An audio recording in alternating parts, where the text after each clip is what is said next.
Pour baking soda on your bed and see what happens. First things first, grab a bottle of baking soda. Yes, this magical powder is about to transform your mattress.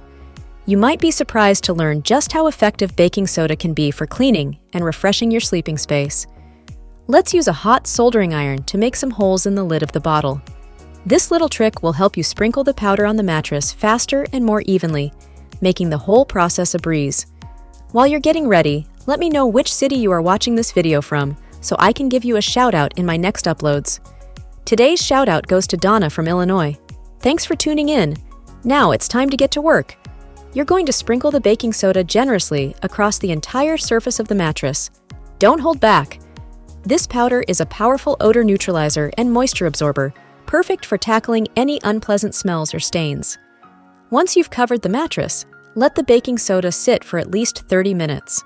During this time, the baking soda will work its magic, absorbing all the bad odors, sweat, and bacteria trapped in the mattress fibers.